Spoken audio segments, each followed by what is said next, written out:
Kalau misalnya ini Senin atau Selasa nyampe dan kemudian langsung diserang, kira-kira apa yang terjadi dengan Iran? Sesiap apa dan kemudian kalau ataupun itu terjadi, kerusakannya kira-kira seperti apa?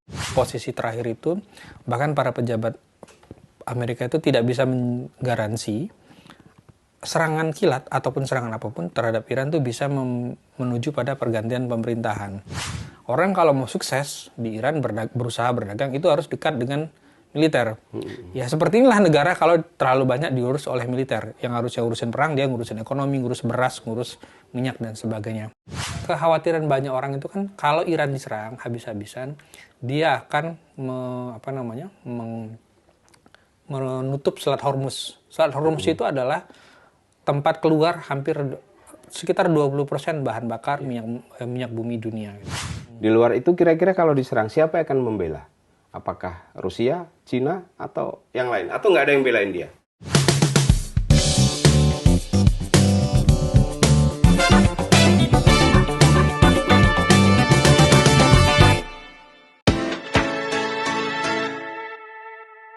Sahabat Kompas, ketemu lagi di balik berita Harian Kompas yang masih ada di YouTube Harian Kompas. Nah, kali ini kita akan ngomongin sesuatu yang lebih panas, yaitu rencana serangan Amerika Serikat ke Iran.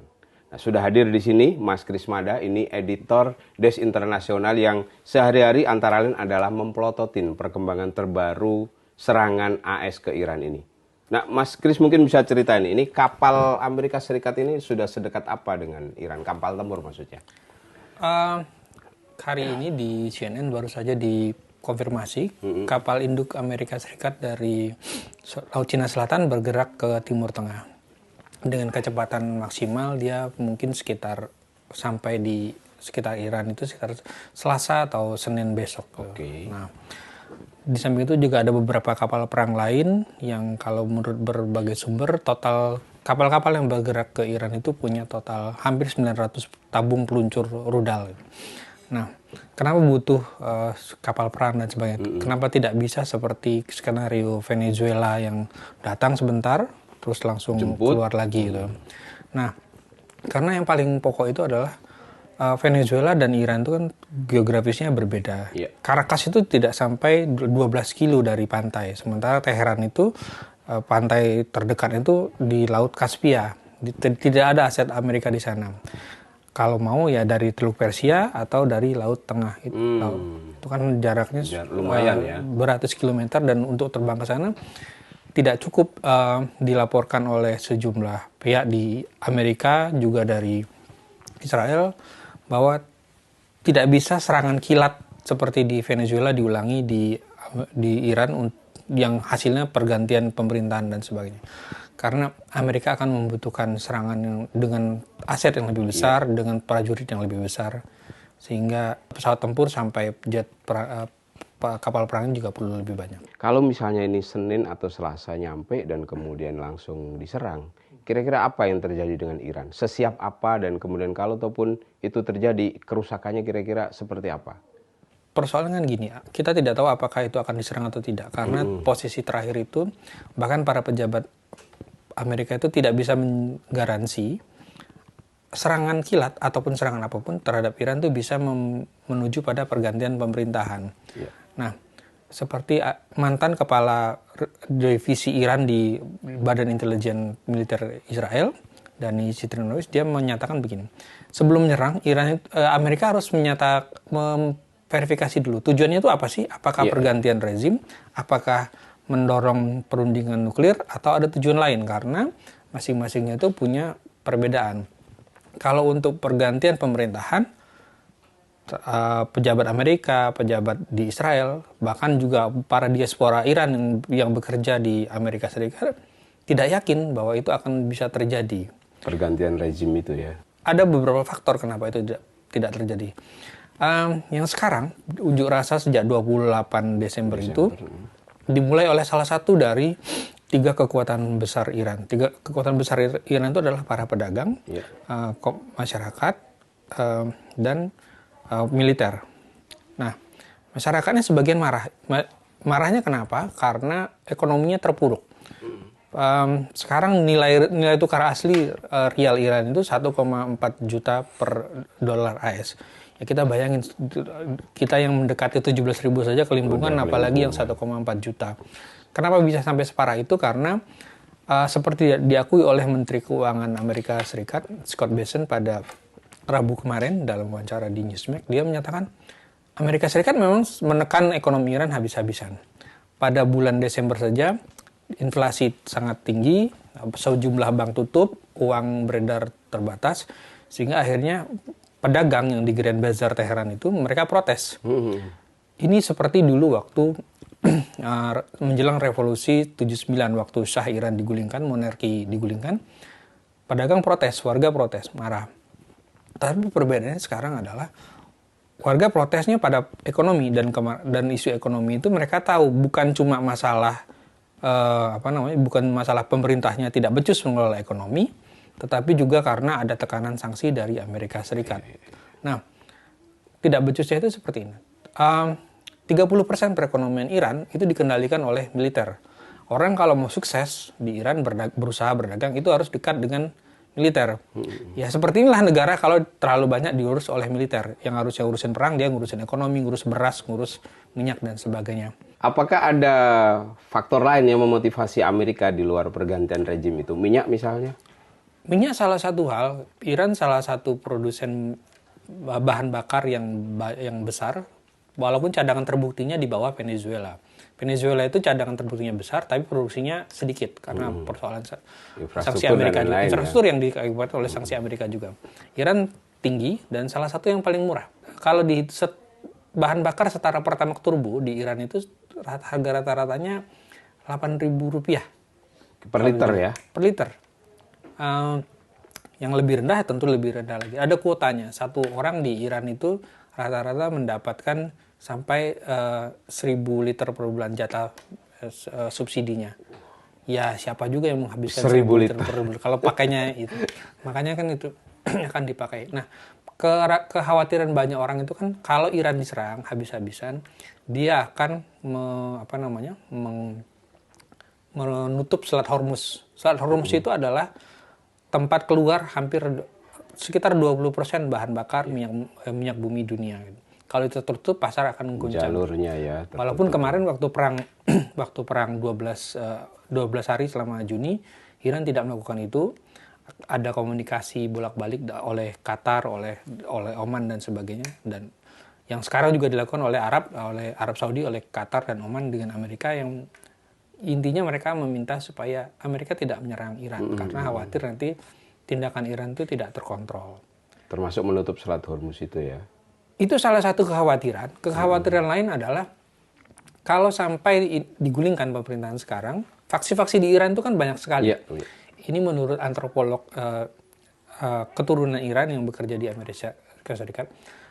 Militernya banyak faksi, para mulahnya juga banyak faksi, politisnya juga banyak faksi. Bahwa Iran punya pemimpin tertinggi ya, tetapi tidak berarti dia mengontrol segala hal gitu. Para mullah itu ada yang punya yayasan sendiri. Kalau di sini kan seperti kiai punya yayasan sendiri, mengelola dana miliaran dolar dan sebagainya. Dan Iran juga sejak beberapa tahun terakhir ini dia punya cadangan uranium yang sudah diperkaya, belum sampai tingkat senjata, tapi sudah diperkaya sampai di atas 50% pengayaannya. Kalau seandainya pemerintahan digantikan, ini siapa yang mengontrol cadangan ini?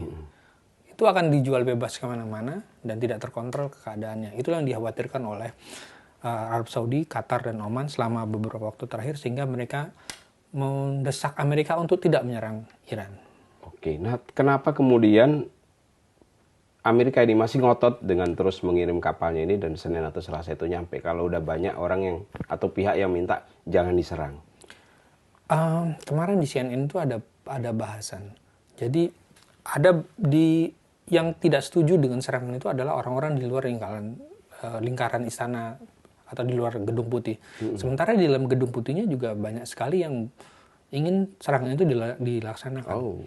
Karena bagi Amerika, Iran itu ancaman bagi Amerika, ancaman bagi Israel dan sebagainya, sehingga harus dilemahkan gitu. Nah, dengan dasar pikiran seperti itu, maka serangan harus dilaksanakan. Tetapi Trump mensyaratkan serangan itu harus sangat menentukan. Nah, sampai Kamis itu para jenderal Amerika Serikat tidak bisa menjamin serangan Amerika ke Iran akan memicu pergantian rezim secara mulus. Iya. Oke. Nah, di luar bahwa Iran itu tadi ada yang banyak yang benci, tapi juga banyak yang tidak mendukung, tapi menghitung bahwa kalau itu diserang dampaknya akan ke mereka. Di luar itu kira-kira kalau diserang siapa yang akan membela? Apakah Rusia, Cina, atau yang lain? Atau nggak ada yang belain dia?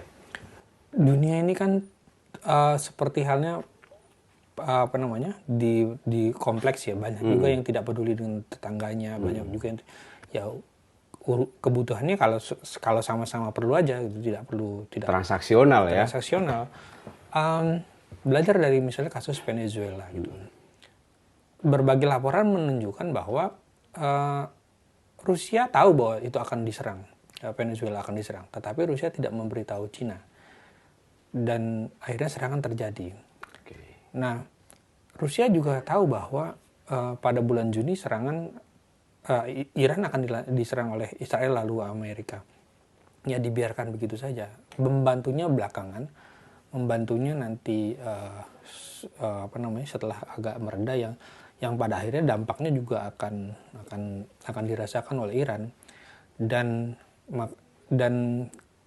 kenapa Arab Saudi, Qatar, dan Oman tidak mau ada serangan ke Iran itu karena kepentingan mereka sendiri. Betul. Bukan untuk membela Irannya. Bukan karena membela Iran, karena mereka khawatir itu tadi. Kalau Iran itu sampai tidak ada satu kekuatan besar yang mengendalikan, yang dalam hal ini struktur sekarang, maka itu kan pengaruh Iran itu di mana-mana di Timur Tengah. Mereka punya kontak dengan semua orang di semua negara di Timur Tengah itu punya kontak dengan para militer di berbagai negara lain. Arab Saudi punya kontak di Yaman, Uni Emirat Arab punya di Yaman, punya di Sudan dan sebagainya. Dan mereka tidak mau kalau sampai Iran ini sama sekali tidak terkendali, kontak-kontak Iran itu jadi tidak terkendali juga. Iran itu punya kaki tangan dari Suriah sampai ke Irak. Ini nanti kalau ada apa-apa, siapa yang mengendalikan mereka? Lebih baik kumpulan orang yang terkendali daripada kumpulan yang tidak terduga arahnya. Dan itu perhitungan kenapa mereka nggak mau. Nah, balik lagi, berarti kira-kira kalau Iran diserang ini nggak ada yang mau bela secara terang-terangan bahwa saya di posisi Iran. Sebagaimana misalnya Ukraina diserang sama Rusia terus ada yang belain gitu. Nomor satu karena alasan mereka khawatir oleh sanksi Amerika. Sampai sekarang hampir 50% transaksi global dunia itu menggunakan dolar dan prosesnya itu harus di Amerika. Kalau transaksi Amerika tidak menginginkan itu diproses, maka uangnya tidak jalan. Mereka tidak mau kehilangan uang itu. Makanya tidak ada yang mau terang-terangan membela Iran. Ya mungkin Rusia mengirimkan persenjataan diam-diam gitu. Tapi kan mengirimkan persenjataan juga tidak mudah. Cina diduga mengirimkan persenjataan. Tapi juga buktinya ya begitu saja karena persenjataan Cina kemarin waktu di Venezuela ternyata tidak berfungsi. Oh. Jadi seolah-olah bantuin tapi ternyata tidak ada gunanya gitu ya. Mungkin karena faktor Venezuelanya atau juga karena Venezuela seperti ada negara lain juga membeli banyak senjata dari berbagai negara. Sehingga militernya kebingungan ini gimana mau menyatukannya. Oke. Mensinkronisasi baik dari sistem maupun teknologinya ya. Ya, dan sebagian itu malah belum dipakai, belum operasional. Oke. Apakah bisa dibilang bahwa sampai saat ini Iran tuh masih sendirian gitu? Tidak bisa disebut sendirian juga. Dia punya teman yang membantu diam-diam, cuma tidak mau terang-terangan. Gitu. Oke. Sahabat Kompas, itu tadi obrolan singkat tentang perkembangan rencana Amerika Serikat menyerang ke Iran. Kita lihat perkembangannya dalam 3-2 hari ini seperti apa. Semoga saja perang tidak terjadi secara terbuka dan dunia ini selalu damai seperti kita-kita. Dah, sampai jumpa lagi di episode berikutnya.